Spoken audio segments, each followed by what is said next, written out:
हो गया, फोटो भी आ गई इसमें। बोले गोपेश्वर महादेव की भोले बाबा आए हैं तो उठ गया, बड़े बड़े सांप सारा पुकार मारने लगे, कहा नहीं गया। भोलेनाथ ने कहा चले मैं आया। यहाँ संशय हुआ, सुखदेव जी से प्रश्न किया परीक्षित ने कि संस्थापनाय धर्मस्य प्रसमाय तरस्य च अवतीर्णो ही भगवान जगदीश्वर। अरे भगवान का अवतार हुआ धर्म की स्थापना के लिए। धर्म के संस्थापक श्री कृष्ण ने पराई स्त्रियों के साथ रास किया और पराई स्त्रियों के गले में गलवहियां डाल करके कृष्ण नाचे। ये कहाँ का धर्म है? ये धर्म कहते हैं? परीक्षित जी कहते मेरी समझ में नहीं आया गुरुदेव। परीक्षित के समय में ध्यान देना, कलयुग आ गया था। कहते कलयुग का अपना प्रभाव है, आगे कलयुग आ रहा है। इसमें कितने लोग तर्क करते हैं, कितना तर्क करते हैं। कई लोग कहते हैं कृष्ण रासलीला करे तो ठीक है और हम करें तो गलत है। अरे कृष्ण की बात कुछ और ही है भाई, कृष्ण तो कृष्ण ब्रह्म है। यहाँ पर सुखदेव जी ने कहा घोर कलयुग आने वाला है, कलयुग के लोग तो तर्क ही करेंगे। सुनो, मनु स्मृति में लिखा है कि धर्म का तत्व गुफा में छुपा हुआ है, इसलिए बड़े जिस रास्ते से जाएं, छोटों को उसी रास्ते से जाना चाहिए। और सुनो, कृष्ण कौन है? बोले ब्रह्म है और परिचित तुम हो जीव। ईश्वर अंश जीव अविनाशी, चेतन अमर सहज सुख राशि। हम लोग ईश्वर के अंश हैं, जीव ईश्वर का अंश है, तो कलयुग के लोगों को भी फाइट मिल जाएगा। सुनो, ईश्वर कोटि के जो पुरुष होते हैं, यदि धर्म के विपरीत भी कोई काम करें तो उन्हें दोष नहीं लगता, क्योंकि ईश्वर है कर्तुम अकर्तुम अन्यथा कर्तुम समर्थ ईश्वर। ईश्वर वो है जो नहीं करने पर भी सब कुछ करे और करने के बाद भी कुछ ना करे, वो ईश्वर।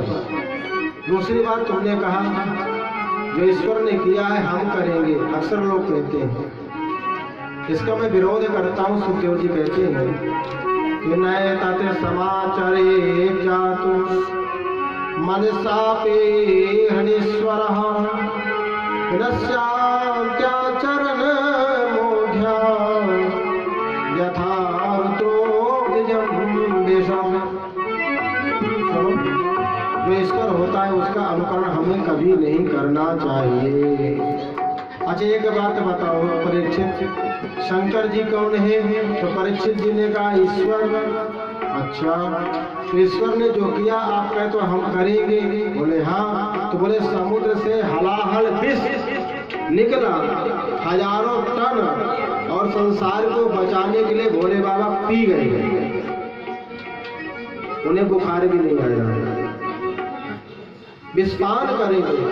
सुनो, ज्यादा नहीं, तुम एक छटा की जहर पी लो, विष तुम्हारा 1.5 मिनट से ऊपर बच नहीं सकते हो, तुम्हारा राम राम सत्य हो जाएगा। ईश्वर जो किया है हम नहीं कर सकते।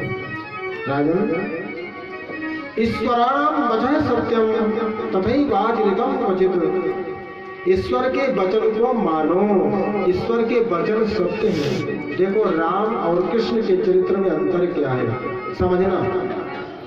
राम ने जो किया है हम कर सकते हैं, लेकिन कृष्ण जो किया है वो नहीं कर सकते। कृष्ण जो कहा है, कृष्ण के कहे हुए को कर सकते हैं। कृष्ण छह बताया ना, मैं 7 वर्ष के कन्हैया 7 कोस परित गिरिराज जी को एक इनके अंगुली में उठा लिया। माखन का खाना, माखन का चुराना खेल भी है, पर गिरवर का उठाना खेल नहीं। कौन उठा सकता है? इसलिए उनके चरित्र को बंधन करना चाहिए। परमात्मा ही कर सकते हैं, क्योंकि भगवान विशिष्ट योगीश्वर श्री कृष्ण परमात्मा ईश्वर है। दोनों ही भगवान है, लेकिन एक का चरित्र मानवता दर्शाता है और एक का चरित्र योगेश्वर दर्शाता है। भगवान क्या करते थे राम जी? बोले प्रातः काल उठ के रघुनाथा, माता पिता गुरु ना महिमा, माता पिता को प्रणाम करते थे। प्रणाम की पद्धति बदल गई। पहले बालकों से चरणों में माथा रगड़ाते थे, माथा में हाथ चरणों में लगे, नाखूनों में लगे, उसको मस्तक में लगाए तो उसका फल मिलता था। समय परिवर्तन हो गया, घुटनों तक आ गया तो कमर तक की बात आ गई, और जब कमर तक बात आ गई तभी सब ज्यादा रोगी हो गए। कमर के और घुटनों के गुण भागे बिहारी लाल। जहाँ झुकना चाहिए ध्यान देना, आप झुक जरूर रहे हो, लेकिन वो झुका जिसके सामने झुके उससे पहले वो झुक जाता है। एक एक रोम उसका आशीर्वाद देता है। आप निरोगी कैसे नहीं रहोगे? तब ना जब आप झुको, लेकिन झुकते परिवर्तन हो गया। यहाँ छोटी सी बात है, गंगा है, विशाल गंगा है, गंगा में सुअर भी डुबकी लगाए तो हम स्नान करते जल पीते, पीते कि नहीं पीते?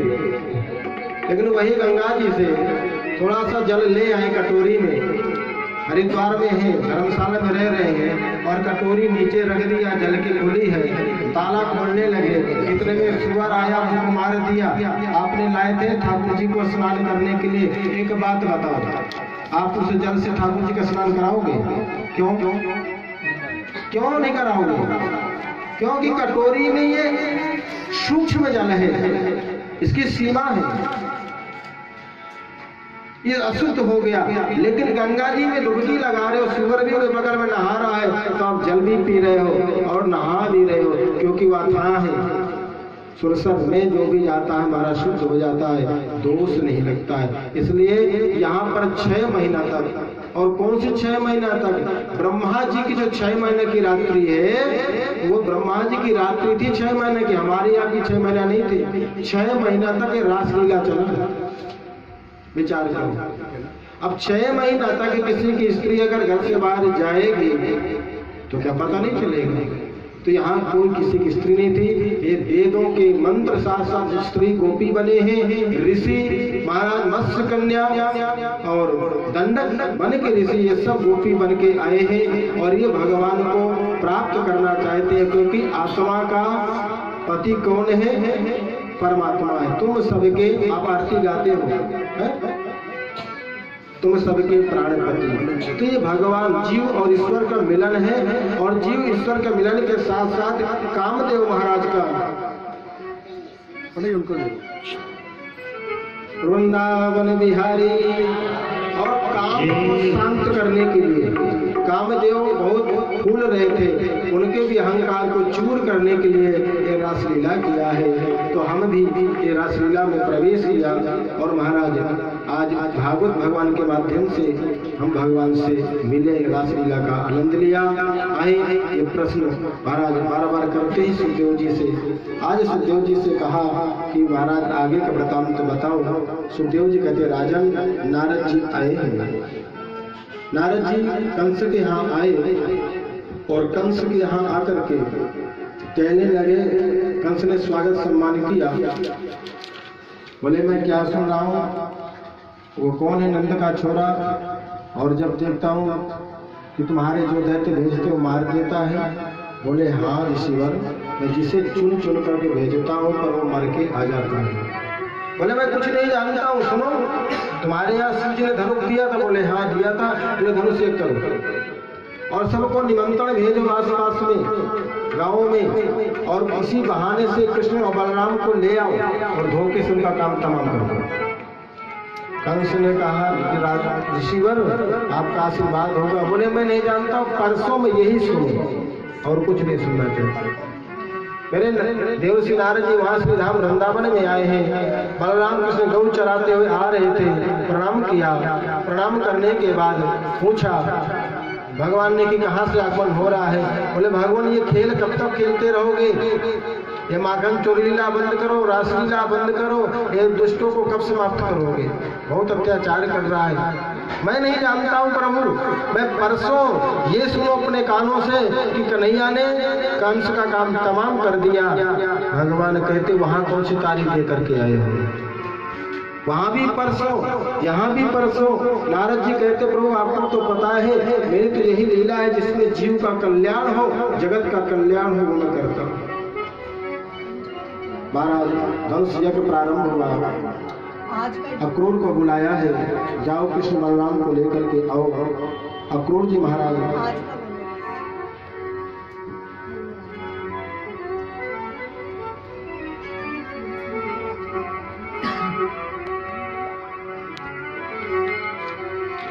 वृंदावन बिहारी लाल महाराज अक्रूर जी को बुलाया कि कृष्ण बलराम को लेकर के आना है। अक्रूर जी मना कर दिया, बोले अगर तू नहीं जाएगा तो मैं तुझे जान से मार दूंगा। ठीक है।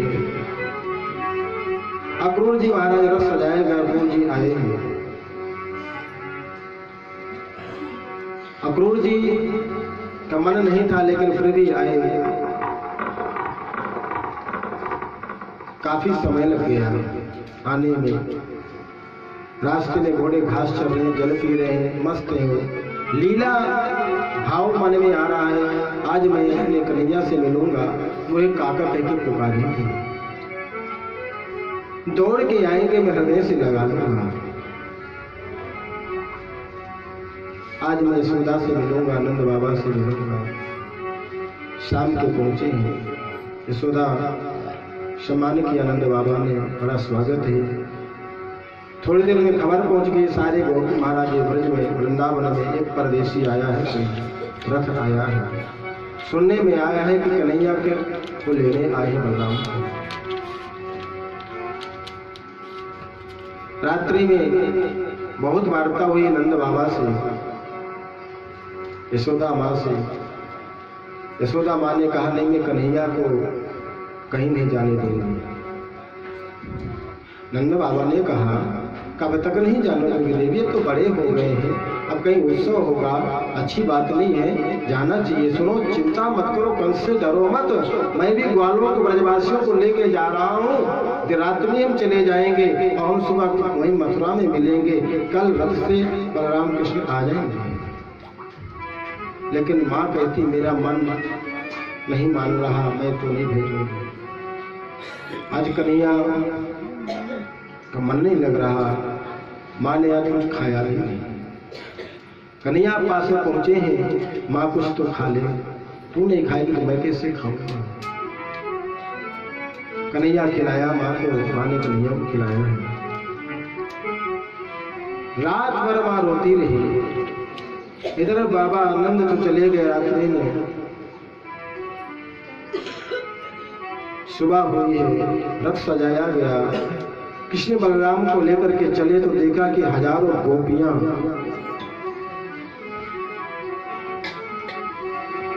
रथ के पास हैं।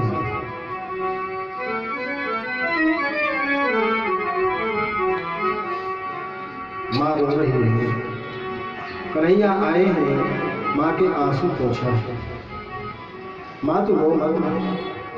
मैया ने कहा लाला मैं तो सोचू हूं कि तू कल मथुरा चलो जाओगे, मेरा जीवन कैसी व्यतीत होगा। गोविंद ने कहा मां चिंता मत करो, मैं जल्दी ही आ जाऊंगा। सुबह जाने लगे महाराज।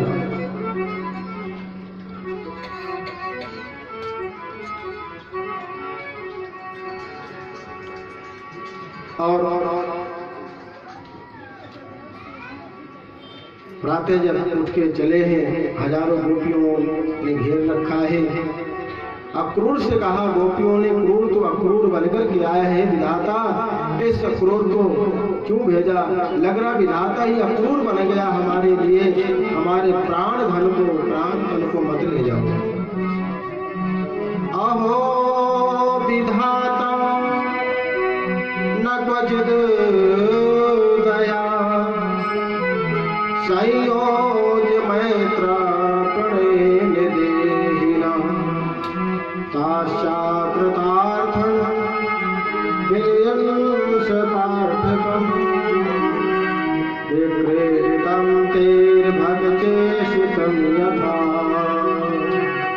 गोपियों ने विधाता की ओर देख कर कहा, हे विधाता, तुम्हारे मन में जरा भी करुणा नहीं है, जरा भी तुम्हारे मन में प्रेम नहीं है।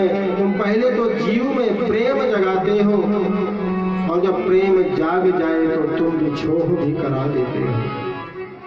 गोपियों ने कहा, हे विधाता, ठीक नहीं किया। एक गोपी ने कहा, ये तो चल दिए। दौड़कर गोपियां रथ के सामने लेट गईं। लाला, अब हमको जाने नहीं देंगे, अब तुम जा ही नहीं सकते हो। जाना चाहते हो, हे अक्रूर, हमारे शरीर के ऊपर से रथ निकाल दो, हमारे प्राण निकल जाए, तब हमारे लाला को ले जाना, नहीं तो हम ले नहीं जाने। महाराज कन्हैया उतरे, एक एक गोपी को उठा रहे रथ से और गोपी को खड़ा कर रहे हैं कि गोपियां राधा जी के सामने खड़ी हैं। राधा जी से कहा कि अगर आप किशोरी सहयोग नहीं करोगे तो आगे की लीला में कर नहीं सकता, आपकी शक्ति चाहिए। और कहा गोपियों ने, मथुरा को कन्हैया जाते हैं, हम सबका सहारा टूट गया। मथुरा को कन्हैया जाते हैं, हम सबका सहारा टूट गया। मथुरा को कन्हैया जाते हैं, हम सबका सहारा टूट गया। के आज्ञा चारों से उस कंसे के आज्ञा चारों से ब्रजमंडल सारा छूट गया। उस कंसे के आज्ञा चारों से ब्रजमंडल सारा छूट गया। मथुरा को कन्हैया जाते हैं, हम सबका सहारा टूट गया। मथुरा को कन्हैया जाते हैं, हम सबका सहारा टूट गया। ब्रजनंद यहाँ जब आए हैं, ब्रजनंद यहाँ जब आए हैं, सुख चैन की बंसी बजती है, सुख चैन की बंसी बजती है। और मनमोहन सबको छोड़ चले, मनमोहन सबको छोड़ चले, अब भाग्य हमारा टूट गया।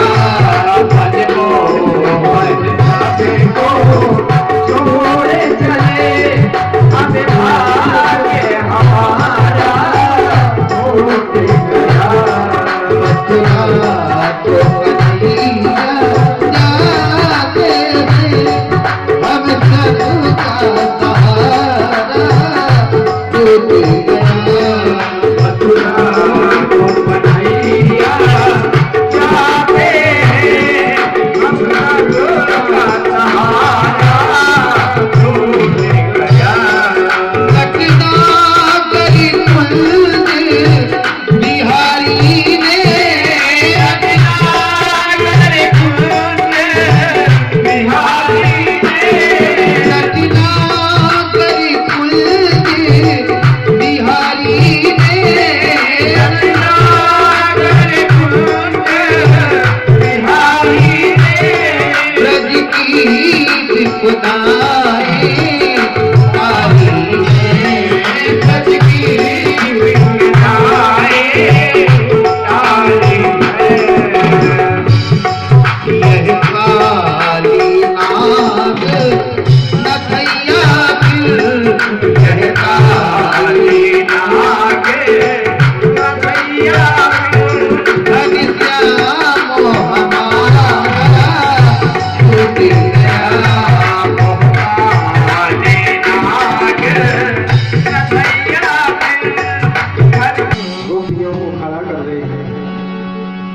दौड़ करके आई है।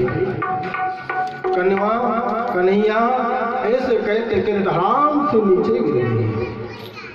भगवान रथ में बैठे थे, रथ से उतरे हैं, माँ को उठाया है, आंखों को पूछा, माँ तू काहे को रो रही है, किस लिए रो रही है?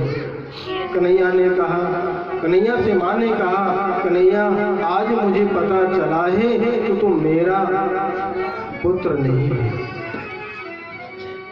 तो तू नंद का पुत्र नहीं है, तो तू महाराज वसुदेव का पुत्र है, देवकी नंदन है।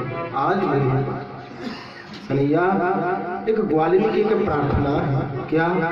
माँ बता, मथुरा में जाना ये कभी मन में मत सोचना, कन्हैया मैं तुझे प्यार नहीं दिया, मैं तुझे डांट लगाती थी, एक मटकी फोड़ने के बदले तुझे मैंने ओखल से बांध दिया,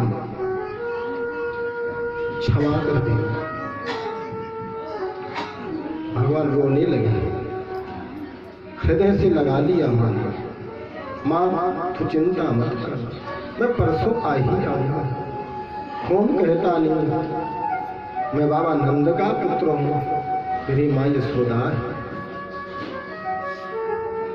माँ को शांत किया है, रथ में बैठे हैं, चल दिए हैं, माँ देख रही है, गोपियां देख रही हैं, जब तक रथ की ध्वजा दिखाई दे रही है, धूल उड़ती दिखाई दे रही है, शायद कन्हैया लौट के आ जाए, अपने गौओं की धावर की भूमर की याद आ जाए, अपने ग्वालों की याद आ जाए, माँ की याद आ जाए।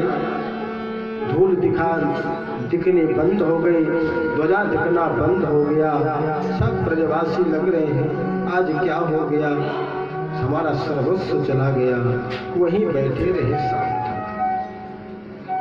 अक्रूर जी को लगा कि मैंने ब्रजवासियों के साथ ठीक नहीं किया, जो ब्रजवासियों का प्राण धन है, जिन्हें सर्वस्व मानते हैं, आज उन्हें लेके जा रहा हूं, मैंने बहुत बड़ा अपराध किया है। यमुना किनारा या भगवान से कहा मैं स्नान करना चाहता हूँ, भगवान ने कहा नहा लो भाई। स्नान किया अक्रूर जी ने, स्नान किया है, यमुना में डुबकी लगाई है, तो देख के आ रहे हैं भगवान वहां मुस्कुरा रहे, चतुर्भुज रूप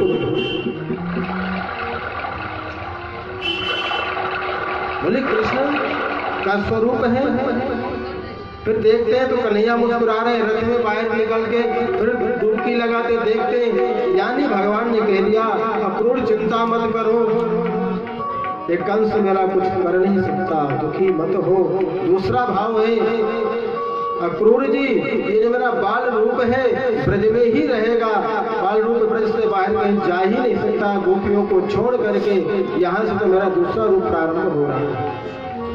जान गया अक्रूर महाराज रथ ले गए हैं, बाबा नंद बाबा बैठे महाराज मिले हैं नंद बाबा, और मिल करके कहा कि भाई यहीं रहो। अक्रूर जी ने कहा इन्हीं महल में मेरी भी एक अटारी है, कन्हैया मेरे घर में पधारे। भगवान ने कहा कई काम करने हैं, समय मिलेगा तो आऊंगा। कन्हैया ने कहा नंद बाबा मथुरा नगरी देखने की इच्छा हो रही है। बाबा ने कहा कन्हैया तुमने उधाम कर दिया, तो सुनो ये शहर है, किसी को तुमने सारों कह दिया तो बस बात बिगड़ जाएगी। बलराम से कहा बलराम जरा ध्यान रखना, तुम्हारा भाई ना बड़ा उद्यमी है। बलराम ने कहा चिंता मत करो बाबा, हम नगर दिखा करके आते हैं। ग्वाल बाल भी साथ में जा रहे हैं। यमुना किनारे पहुंचे हैं महाराज, तो ग्वाल बाल जा रहे थे, बोले कन्हैया कंस मामा से मिलने जा रहे हैं। हाँ भैया, तो बोले कन्हैया हमारे वस्त्र को देखो ना, ये फटे पुराने से अच्छे नहीं लग रहे, अगर वस्त्र मिल जाए तो आनंद आ जाए। बोले चिंता मत करो, धोबी कपड़े धो रहे थे, पहुंचे मामा जी राम राम। धोबी ने कहा पत्नी कहाँ से आ गई? बोल भाई क्या बात है?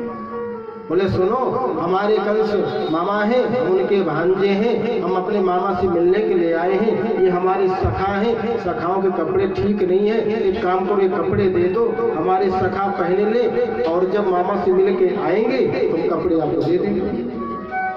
धोबी ने कहा अच्छा, भेजर की रोटी खाने वाले, पोखर का पानी पीने वाले गंवार और कंस महाराज के वस्त्र तुमको दे दे हम? सुनो, जो कंस को काम करना है कल, आज ही तुम्हारा काम तमाम कर दूंगा। चलो यहाँ से। डांट लगाई। छोटा सा ग्वाल साथ में भगवान के चल रहा था, उंगली पकड़ के बोले कन्हैया, छोटा है महाराज सबसे, बोले कन्हैया सुन, वो पूतना वाला हाथ दिखा दे आज, और कोई बात होगी तो बाकी मैं देख लूंगा। भगवान ने हृदय से लगाया ग्वाल को, इसकी जरूरत नहीं पड़ेगी। भगवान ने पास में गए धोबी के, एक खींच के मारा धड़ से, तो धड़ से सर अलग। भागो भागो, पूतना मारने वाला आ गया, सट्टासुर मारने वाला आ गया, बकासुर मारने वाला आ गया, भागो साहब। धोबी भागे महाराज। आगे गए हैं, दर्जी बैठा था, दर्जी को दिया मारे। क्यों? क्योंकि कपड़े बड़े बड़े दैत्यों के कपड़े थे। बोले कन्हैया, कपड़े तो मिल गए पर ऐसे लग रहे जैसे हम रोड साफ कर रहे हो, ये अच्छे नहीं लग रहे। बोले चिंता मत करो, दर्जी के पास लेके उनके नाप के बना दो। नाप के बना दिया। महाराज कोई सेवा? दर्जी ने कहा कुछ नहीं चाहिए। बोले जाओ चिंता मत करो, कल युग में तुम्हारा खूब धंधा चलेगा। हर 2 महीने के बाद डिजाइन चेंज हो जाएंगे, धन की कमी नहीं रहेगी। आशीर्वाद दिया भगवान ने। आगे में सुदामा नाम का माली है, भगवान को माला पहना दिया, वस्त्र हो गए महाराज सुंदर, माला भी पहना दिया। जब तक तिलक ना हो मस्तक में ब्रजवासी कैसे? सामने से महाराज एक आ रही थी, 3 जगह से टेढ़ी, हाथ में चंदन है। भगवान ने देखा, कह दिया भगवान ने, हे सुंदरी कहाँ जा रही है?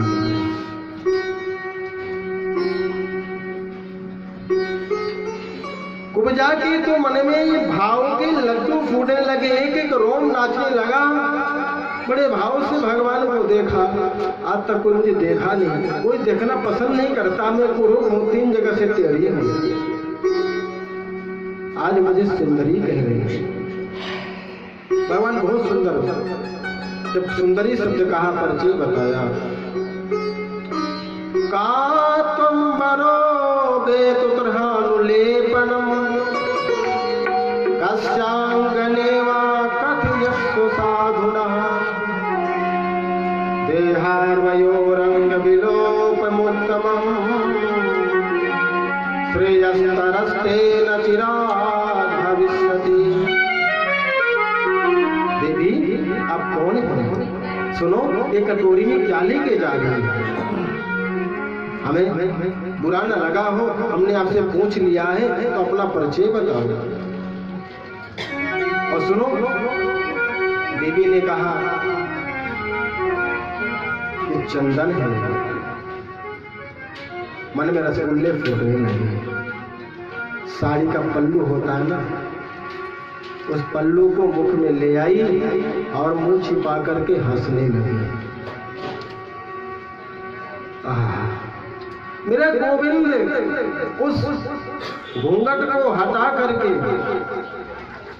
देख रहे हैं, हंस रहे हैं और आनंद रूपी हिलोरे उठने लगी। कन्हैया से बोली, आपने मेरा परिचय पूछा है गोपाल? गीतास्याहं सुंदरं कंसं समता त्रिविक्रम नाम रावणलेप कर्मणि। मैं कंस की दासी हूँ, मेरा नाम सैरंध्री है, मेरे 3 जगह से कमर टेढ़ी है, इसलिए मेरा नाम लोग मुझे कुब्जा कहते हैं। मद भावितम भोज पतेर प्रियम बिना युवान पुण्य मद दरहति। त्रिविक्रा कहते हैं मुझे, कुब्जा कहते हैं महाराज। आज तक किसने मुझे ऐसे सुंदर भाव से कोई बोला ही नहीं। दुनिया मेरे तो कभी देखा ही नहीं, दुनिया मेरे से कभी परिचय पूछा नहीं। और सुनो, मेरा घिसा हुआ चंदन महाराज कंस को बहुत अच्छा लगता है, मैं लेके जाती हूँ, लेकिन मेरी इच्छा हो रही है ये घिसा हुआ चंदन गोपाल तुम्हें लगा। भगवान ने कहा, तू काहे को देर कर रही, लगा देना। लगा मेरे ब्रजवासियों को लगा दो, वालों को लगा दो, सबको चंदन लगाया है। चंदन लगाने के बाद बलराम ने कहा भैया अगर आपने कह दिया परम सुंदरी तो आप अपनी वाणी को सत्य करो। भगवान खड़े थे, अपना चरण महाराज कुब्जा के पैर में रखा है और यहाँ पर अपना हाथ लगाया, जोर से झटका दिया, जहाँ 3 जगह से टेढ़ी थी महाराज परम सुंदरी बन गई। मेरे गोविंद जिस पर कृपा कर दी, जिस पर दृष्टि पड़ जाए वो सुंदर नहीं होगा तो क्या होगा। आगे पहुंचे हैं, धनुष यज्ञ है, देखा भगवान बोले ये धनुष यज्ञ है इसीलिए बुलाया है। अच्छा ये धनुष के बात करने लगे और महाराज धनुष का काम तमाम कर दिया। करेण वामेन सलेन मुद्रतम सत्यम सकृत्वा निमिषेण पश्यता नैनाम विग्रस्य प्रभंज मध्यतो यथेच दंडो मद कर्ण्य। तोड़ दिया, 2 खंड कर दिया, शोर मच गया, पूतना मारने वाला आएगा, धनुष को तोड़ दिया, 2 खंड कर दिया। महाराज सैनिकों ने महाराज चिंता करने लगे, धनुष का तो काम हो गया और रंगभूमि को बड़े मजबूती से रखा जाए। महाराज पहलवान हाथी है, हाथी को महाराज पागल है, उसके सामने की निकलेंगे भगवान कृष्ण बलराम जी तो उनका काम तमाम कर देंगे। आए और महाराज हाथी का काम भी बलराम जी ने काम तमाम कर दिया। दोनों दांत दोनों भाइयों ने उखाड़ लिया, रंगभूमि में आ गए। कंस का सिंहासन महाराज लगा 50 फुट ऊंचे थे। देखा बोले छोड़ना मत, ही नहीं आ जाए। कृष्ण बलराम दोनों भैया रंगभूमि में प्रवेश कर रहे हैं। आचार्य सुखदेव जी ने बहुत सुंदर चित्रण किया है कि मल्ला नाम ससिर नैना